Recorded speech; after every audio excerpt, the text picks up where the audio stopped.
हम लोग देखते हैं कि रोज का रोज बेरोजगारी की समस्या जो है काफी चरम सीमा पर पहुंच गई है। आजकल जो है न्यूज चैनल वाला सब भी ये दिखाने लगे हैं कि बेरोजगारी कैसे बढ़ रहा है, अनएम्प्लॉयमेंट की संख्या कैसे बढ़ रहा है। हम लोग अच्छे अच्छे पढ़ाई करने के बाद भी हम लोगों को रोजगार नहीं होता है। तो इसका मुख्य कारण है कि यहाँ पे हम लोगों को सरकार तक हम अपनी बात पहुँचाना पड़ेगा, तभी हम लोगों को रोजगार मिल सकता है। रोजगार पाने के लिए हम लोगों को कुछ थोड़ा अच्छा करना की जरूरत है। अच्छा क्या मतलब एजुकेशन के सेक्टर में अगर एजुकेशन अच्छा होगा तो ऑटोमेटिकली हम लोग रोजगार खुद ब खुद भी ढूंढ सकते हैं, सिर्फ सरकार पर निर्भर नहीं रह सकते हैं। और रही बात सरकार की, सरकार को तो इस बात पर हम लोगों को प्रेशर देना ही होगा कि रोजगार कैसे मिलेगा। तो रोजगार के लिए सबसे बड़ा मुद्दा होता है, आप जितना भी पढ़ लीजिए, एजुकेशन ले लीजिए, कुछ भी ले लीजिए, आपको सबसे बड़ी बात है कि मेन मुद्दा आपको पैसा कमाना होगा। पैसा आप कहाँ से कमाइएगा? पैसा कमाने के लिए सारा धंधा हम लोग शुरू करते हैं कि भाई एजुकेशन अच्छा हो, लोगों तक हम लोग का मेलजोल अच्छा हो, पॉपुलरिटी अच्छा हो, लोगों तक पहुंचे, हम लोगों का बात पहुंचे। तो इन सारी चीज़ों के लिए जो है हम लोगों को अपना एजुकेशन सिस्टम को ही सुधारना पड़ेगा। तो I know very well how can we solve such a type of problems. हम लोग कैसे इस तरह के प्रॉब्लम्स को, समस्या को दूर करेंगे, तो हम लोग जानते हैं क्यों। क्योंकि हम लोगों को लोगों तक पहुंचने के लिए सबसे पहले अपनी बात को जो है ना, हमको अपने क्षेत्र तक पहुंचाना होगा, लोगों को जागरूक करना होगा, अवेयरनेस करना होगा कि पहले एजुकेशन को कैसे सुधारेंगे। जैसे जैसे एजुकेशन सुधरेगा हम लोगों का डेवलपमेंट वैसे वैसे बढ़ेगा।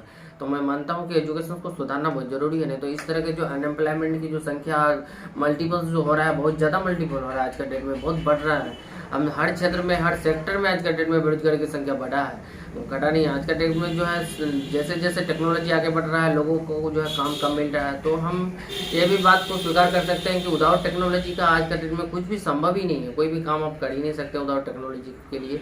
इसलिए टेक्नोलॉजी का फील्ड में हम लोग को आगे बढ़ने के लिए जो है मैथ्स हो, इंग्लिश का प्रॉब्लम्स हो, ठीक है, इन सारे सब प्रॉब्लम्स को हम लोगों को सबसे ज़्यादा सॉल्व करना पड़ेगा। और कंप्यूटर के बारे में जो है नॉलेज को अधिक रखना पड़ेगा। इससे जो है क्षेत्र वाइज जो है नॉलेज बढ़ेगा।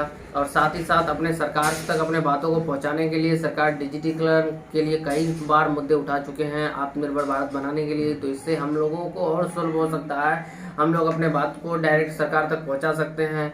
आप ज़्यादा से ज़्यादा जो है इस तरह का हम लोग टेक्नोलॉजी का इस्तेमाल करना पड़ेगा। जैसे जैसे हम लोग टेक्नोलॉजी का इस्तेमाल करेंगे तो हमारी बात जो है सरकार तक पहुंचेगी और सरकार हमारी बात सुनेगी। हाँ, ये मानता हूँ कि आज का डेट में जो है शिक्षकों की बहाली जो है बिहार सरकार में बहुत कम है।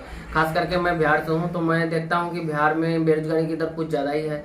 यहाँ पे जो है हम लोगों के पास ना तो फैक्ट्री है, ना कोई किसी चीज़ का इंडस्ट्रीज है। यहाँ पे लोग जो है अगर थोड़ा मोड़ा कृषि के बाद जो काम बचा हुआ रहता है, थोड़ा बहुत इधर उधर का काम करके दिन गुजार रहे हैं। हाँ, अभी तक आज़ादी के बाद हम देखते हैं आए हैं कि पहले आज़ादी से पहले हम लोग अंग्रेजों से लड़ते थे। आज के डेट में हम वही हाल है कि हम लोग को अपने सरकार से लड़ना पड़ रहा है, फिर भी हम लोगों के पास कुछ हो नहीं रहा है। ठीक है, हम लोगों को सरकार तक अपनी बात को पहुंचाना होगा, ताकि हम लोगों को वो दौड़ को ख़त्म करना होगा, ताकि लोगों को, जितना भी युवा है, खास करके युवाओं को रोजगार मिल सके, ताकि वो जो शिक्षा लेने के बाद रोजगार तक पहुंच सके।